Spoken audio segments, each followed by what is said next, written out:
नमस्कार दोस्तों, कैसे आप लोग? उम्मीद करता हूँ अच्छे होंगे। मैं air force LDC defence job expert channel पर आपका स्वागत करता हूँ। जैसे कि आप सबको पता है कि एयरफोर्स एलडीसी के लगातार एडमिट कार्ड आ रहे हैं और बहुत सारे सेंटर्स के एग्जाम हो भी चुके हैं। कुछ सेंटर्स के हैं वो टाइपिंग टेस्ट भी हो गया और फाइनल रिजल्ट भी आ गए, बच्चों के ज्वाइनिंग तक भी आ गई है। आज मेरे पास एक और एडमिट कार्ड पहुंचा है जिसमें काफ़ी सारे बच्चों ने अप्लाई किया है। मैं आपको वो एडमिट कार्ड दिखाऊंगा, लेकिन उससे पहले थोड़ी सी बातें करते हैं कि आप लोगों की काफ़ी ज़्यादा कन्फ्यूजन है कि सर जब टाइपिंग करते हैं तो टाइपिंग प्रैक्टिस में उंगलियां बहुत ज़्यादा दर्द करती है।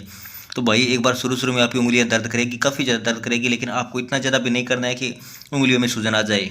आप 15-20 मिनट प्रैक्टिस कीजिए, उसके बाद एक बार ब्रेक ले लीजिए 5-10 मिनट का, फिर वापस प्रैक्टिस कीजिए। इस हिसाब से आप टाइपिंग करोगे तो आप ज़रूर सीख जाओगे। उंगलियों में दर्द भी धीरे धीरे कम हो जाएगा। लगातार 1 घंटे 2 घंटे करोगे तो उंगलियों में सूजन आ जाएगा, फिर इतनी ज़्यादा परेशान हो जाओगे कि दूसरे दिन प्रैक्टिस करने का मन ही नहीं करेगा। साथ ही एसएससी जीडी के भी एडमिट कार्ड अपना रिलीज होने वाले हैं 4 दिन के बाद। अगर आपने किसी ने अप्लाई किया तो अच्छी बात है। उसके अलावा एएफएमएस के फॉर्म अभी भी चालू है, 6 फरवरी तक चालू रहेंगे। जिसको भी अप्लाई करना है वो अप्लाई कर सकता है। एयरफोर्स में किसी वजह से रह गए हैं तो उनके लिए गोल्डन अपॉर्चुनिटी है। ना तो ऑफलाइन फॉर्म भरने का झंझट है, ना कोई फॉर्म लेके आना, ना कुछ और। तो आप सीधा वो ऑनलाइन फॉर्म अप्लाई कर सकते हो। कोई फॉर्म फीस नहीं है। आप अपने क्वालिटी के हिसाब से देख लेना कि आपने किसके लिए आप एलिजिबल हो, उस हिसाब से आप फॉर्म भर सकते हो। ईएमई के भी फॉर्म आपने भरे होंगे और एओसी की भी काफ़ी बच्चों के एडमिट कार्ड आए होंगे। अगर आप एएफएमएस या फिर ईएमई या एओसी जिस भी डिफेंस सिविलियन एग्जाम की तैयारी करते हैं तो आप हमारे पेड बैच से जुड़ सकते हैं। सिर्फ ऑनलाइन हम ही लोग करवाते हैं और कोई नहीं करवाता, जिसमें आपको बहुत ज़्यादा नहीं पढ़ना होता, क्योंकि जो डिफेंस सिविलियन की एग्जाम होती है उसमें बहुत ज़्यादा कुछ नहीं आता, बस थोड़ा सा आता है। आपको वही पढ़ना, बहुत ज़्यादा पढ़कर अपना कुछ करना है नहीं। तो आप हमारे पेड बैच से जुड़ सकते हैं जिसमें आपको सिर्फ उतना ही पढ़ाया जाएगा जितना ज़रूरी है। और आप, मैं गारंटी देता हूँ कि अगर आप एक बार अच्छे से क्लियर कर लेते हो, उसको अच्छे से तरीके से तैयारी कर लेते हो, तो फिर आपको बाहर कोई नहीं कर सकता एग्जाम से। आपको 100% वहाँ से क्वेश्चन मिलेंगे। आपकी रिटर्न की गारंटी मैं देता हूँ। बाकी स्किल टेस्ट है वो तो आप पे डिपेंड है, कहीं टाइपिंग करनी है या फिर कहीं आप ड्राइविंग के लिए भर रहे हो तो गाड़ी चलाना, वो तो आपका ही काम, आपको ही करना पड़ेगा। पेड बैच से रिलेटेड अधिक जानकारी के लिए आप डिस्क्रिप्शन में मैंने वीडियो का लिंक दिया है, वो वीडियो मैंने बनाया है जिसमें आपको सारी जानकारी मिल जाएगी। जो लिंक का नाम है वो लिखा है गारंटेड सिलेक्शन, ऐसा कुछ करके, तो आप देखकर वो वीडियो देख सकते हैं। अगर आप पेड बैच लेना चाहते हो तो आप मुझे इंस्टाग्राम पे मैसेज कर सकते हो। इंस्टाग्राम का लिंक है वो वीडियो के डिस्क्रिप्शन में भी है और चैनल के अबाउट सेक्शन में भी अवेलेबल है। ये मैसेज हमारे उन बच्चों ने किया जो हमारे बैच से ऑलरेडी जुड़े हुए हैं। पेड बैच से उन्होंने मैसेज किया है उनके एग्जाम के रिव्यू के आधार पर कि जिन्होंने बैच से पढ़ा था और एग्जाम में उनको क्या क्या मिला। तो पहला आप देख सकते हैं, मैंने आपके पेड बैच से तैयारी करी और मेरा एयरफोर्स में सिलेक्शन हो गया। Thank you so much sir ji. तो इस बच्चे ने बहुत अच्छी तैयारी करी थी और शुरुआत में बैच ले लिया था, जिससे उसको तैयारी करने का पूरा टाइम मिल गया था।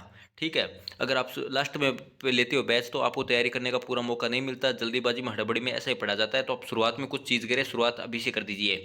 आप ईएमई एएफएमएस की तैयारी कर रहे हैं तो आप अभी से तैयारी स्टार्ट कर दीजिए। अगर आपको किसी भी तरह की ज़रूरत हो तो आप मुझे मैसेज कर सकते हैं, कमेंट कर सकते हैं, मैं आपकी हर प्रॉब्लम का सॉल्यूशन करूंगा। बस आप तैयारी कीजिए और सिलेक्शन लेकर आप लोग भी ऐसा मैसेज कीजिए। सच्ची में बहुत अच्छा लगता है दिल से कि हमने, हमारी वजह से किसी घर का है वो रोज़गार मिला है, बच्चे को उसकी ज़िंदगी संवरी है, उसका भविष्य उजागर हुआ है। अगला देख सकते हैं, हेलो गुरुदेव, आपके बैच से एयरफोर्स में बहुत हेल्प हुई, पेपर इतना अच्छा हुआ था लेकिन टाइपिंग में रह गया। तो सॉरी भाई, टाइपिंग में आपकी गलती है, वो तो आपको करनी चाहिए थी। मैंने 4 वीडियो बनाए थे लगातार, वो भी कोई रिस्पॉन्स नहीं आया था। उसके बाद मैंने बंद कर दिया था टाइपिंग पर, क्योंकि बच्चों को रिस्पॉन्स नहीं था। तो मुझे लगा बच्चों को जरूरत नहीं है टाइपिंग टेस्ट की, तो इसलिए मैंने आगे वीडियो बनाई नहीं। वरना मैं और भी लंबी सीरीज चलाने वाला था, 10 क्लास देने वाला था आपको टोटल, जिससे आपकी टाइपिंग अगर आप बिल्कुल नहीं करी है तो उससे सीखकर आराम से कर सकते थे, बहुत अच्छी स्पीड ग्रो हो जाती। अब भी अगर आपको टाइपिंग पर कोई वीडियो चाहिए तो मैं अवेलेबल करवा दूंगा, आप कमेंट कर देना। ज़्यादा से ज़्यादा कमेंट होंगे तभी क्लासेस लेंगे, क्योंकि वीडियो बनाने में टाइम लगता है, इतना टाइम हमारे पास भी नहीं होता। अगला है, नमस्ते सर, आपका बैच सुपर्ब है। एयरफोर्स में कुछ भी बाहर से नहीं आया, पेपर में हूबहू सेम क्वेश्चन थे, लेकिन बैड लक फाइनल में नहीं हुआ। कोई बात नहीं भाई, इस चीज़ की तो हम भी गारंटी देते हैं कि आपके डिफेंस यूनियन में किसी भी एग्जाम की पेपर देते हो तो उसमें आपको हमारे बैच से क्वेश्चन है वो हूबहू एग्जैक्ट मिलेंगे। कोई दिक्कत नहीं है, आप इससे कर लो एक बार, आपकी नैया पार है। अगला है, प्रणाम गुरुजी, एयरफोर्स वाला बैच था द बेस्ट है, पेपर क्लियर लेकिन टाइपिंग बेकार, अब ईएमई के लिए दूसरा बैच देना पड़ेगा क्या? नहीं भाई, दूसरा बैच लेने की जरूरत नहीं है, हम बच्चों से सिर्फ एक ही बार पैसा लेते हैं और लाइफ टाइम की वैलिडिटी देते हैं। तो आप उसी से कर लो, उसी को बार बार रिपीट करो, आपका काम उसी से हो जाएगा। अलग से कुछ भी पढ़ने की जरूरत नहीं है, कहीं किसी भी कोचिंग से अलग से आपको बैच लेने की जरूरत नहीं है, ना हमसे ना किसी और से। आप बस इतना पढ़ लो, जो पहले दिया है वो अच्छे से कर लो। अगला, गुरुजी राम राम, एयरफोर्स में टाइपिंग नहीं हुआ, रिटर्न आपके बैच से क्लियर हो गया, ईएमई में इससे हो जाएगा क्या? हाँ भाई, बिल्कुल हो जाएगा, कोई दिक्कत नहीं है। सर आपके आशीर्वाद और बैच से एग्जाम क्लियर हो लिया, अब रिजल्ट का वेट है। हाँ भाई, रिजल्ट भी जल्द आ जाएगा, कोई दिक्कत नहीं है।